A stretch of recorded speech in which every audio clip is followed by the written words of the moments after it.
Magandang umaga sa inyong lahat. Andito tayo ngayon sa likuran ng aming bahay.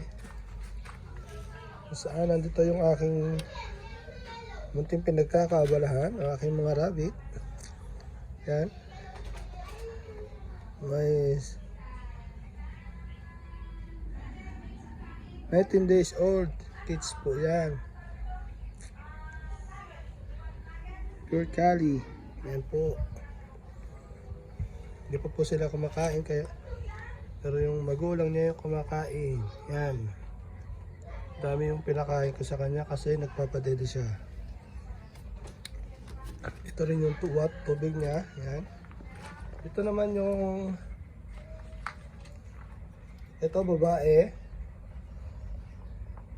Ito yung sealant, lalaki. Yan. Itong dalawa pinag-mate ko nung nakaraan. Yung 26 November 26. So ang ano niyan, labas ang itlog. So by December 24 mag-start na yan. Mag-start na ito. So kailangan na natin ihanda yung ano niya, nest niya, para makapagawa na siya ng pugad niya. Yan.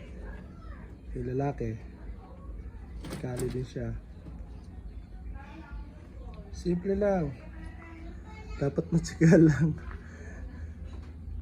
Ito munting pinagkakabalahan. Pag nakakawala rin ng stress kasi kagaya ng mga kids maliliit.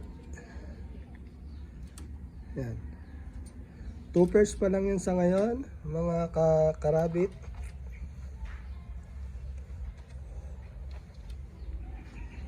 Kakain lang nila. Anong ginagawa nung isa? Oh, mukhang sinisira yung tolda. Ano natin na konti. Yun po. Kasi ko lang po muna yun, ha. Bye mga karabit.